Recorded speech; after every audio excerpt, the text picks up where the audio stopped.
Assalamualaikum warahmatullahi wabarakatuh. Saudara-saudara mahasiswa dimanapun berada, selamat berjumpa kembali di dalam perkuliahan kali ini dengan tema ketahanan nasional.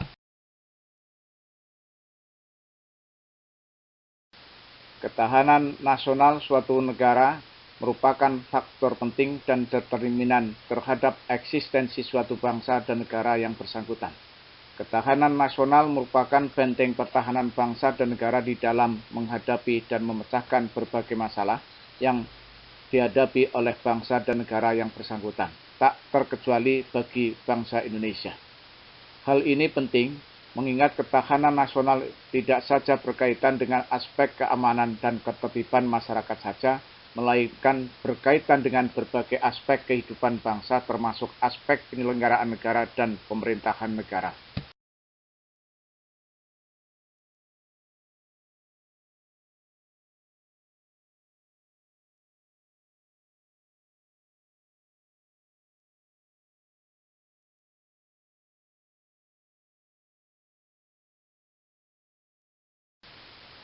Secara filosofis, ketahanan nasional mengandung makna yang sangat dalam dan mendasar bagi kedaulatan dan keutuhan negara kesatuan Republik Indonesia. Sedangkan secara empiris, ketahanan nasional menghadapi berbagai masalah yang dinamis seiring dengan dinamika kehidupan bangsa dan negara Indonesia, baik karena dinamika perubahan yang terjadi di dalamnya maupun perubahan global di luar negeri. Sebagai bangsa yang besar, bangsa dan negara Indonesia harus mampu memecahkan berbagai masalah dengan memperkuat dan memperkukuh kondisi ketahanan nasional dengan dilandasi semangat persatuan dan kesatuan, nasionalisme dan cinta tanah air berdasarkan Pancasila dan Undang-Undang Dasar 1945.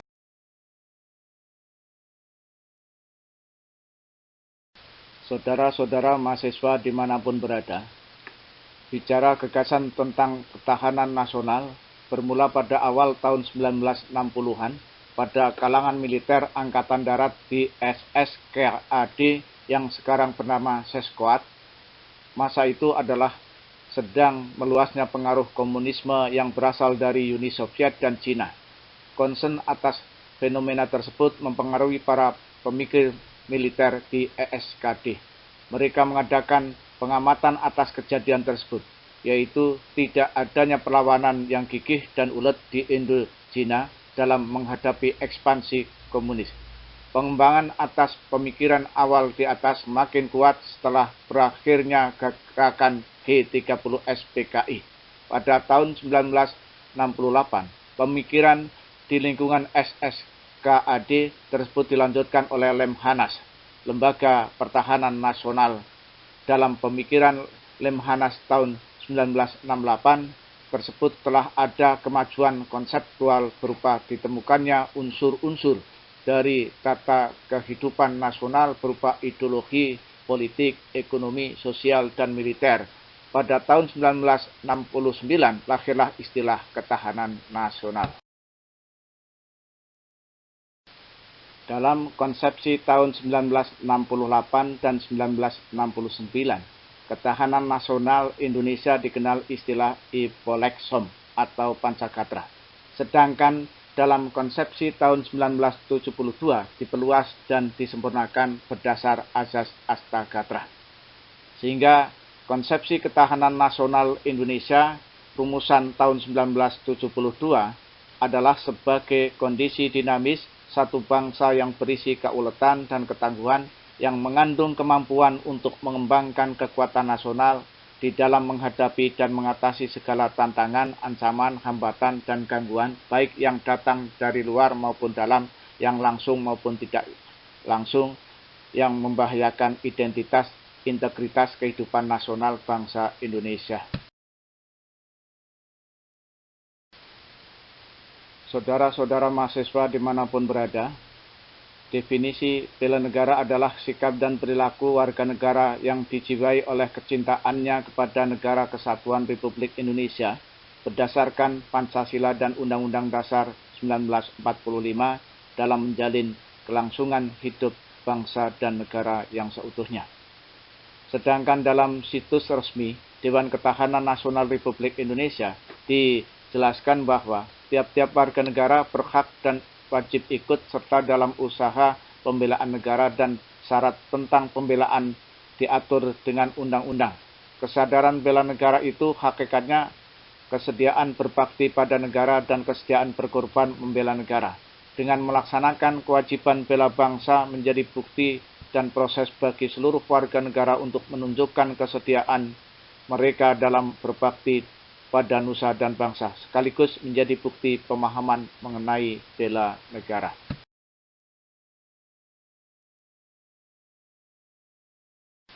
Beberapa fungsi bela negara adalah yang pertama mempertahankan negara dari berbagai ancaman, yang kedua menjaga keutuhan wilayah negara, yang ketiga merupakan kewajiban setiap warga negara, yang keempat merupakan panggilan sejarah.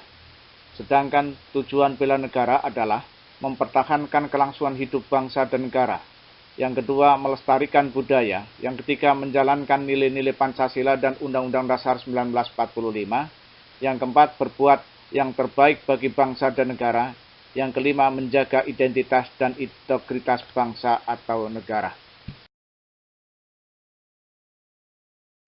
Sebagai dasar hukum bela negara, yang pertama adalah pasal 27 ayat 3 Undang-Undang Dasar 1945 yang menyatakan bahwa semua warga negara berhak dan wajib ikut serta dalam upaya pembelaan negara.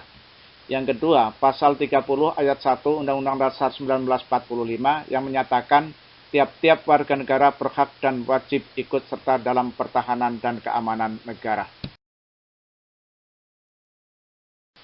Saudara-saudara mahasiswa dimanapun berada, spektrum bela negara itu sangat luas, dari yang paling halus hingga yang paling keras, mulai dari hubungan baik sesama warga negara, sampai bersama-sama menangkal ancaman nyata musuh bersenjata.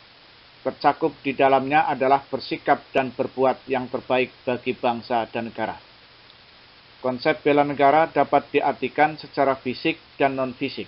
Secara fisik dengan mengangkat senjata menghadapi serangan atau agresi musuh. Secara non-fisik dapat didefinisikan sebagai segala upaya untuk mempertahankan negara dengan cara meningkatkan rasa nasionalisme, yakni kesadaran berbangsa dan bernegara, menanamkan kecintaan terhadap tanah air, serta berperan aktif dalam memajukan bangsa dan negara. Saudara-saudara mahasiswa dimanapun berada, spektrum bela negara itu sangat luas, dari yang paling halus hingga yang paling keras, mulai dari hubungan baik sesama warga negara. Pada hakikatnya, ketahanan nasional merupakan manifestasi dari ketahanan tiap gatra dalam sistem pendekatan Astagatra. Ketahanan gatra dalam sistem ketahanan nasional mencakup sejauh mana kita memanfaatkan, memelihara, mengembangkan, serta menjaga stabilitas gatra yang ada dalam sistem ketahanan nasional untuk diarahkan kepada peningkatan kesejahteraan dan keamanan rakyat. Astagatra yang dimaksud terdiri dari trigatra, yakni gatra geografi, gatra sumber kekayaan alam, dan gatra penduduk. Yang kedua, Pancagatra, yang terdiri dari gatra ideologi, gatra politik, gatra ekonomi, gatra sosial budaya, dan gatra pertahanan keamanan.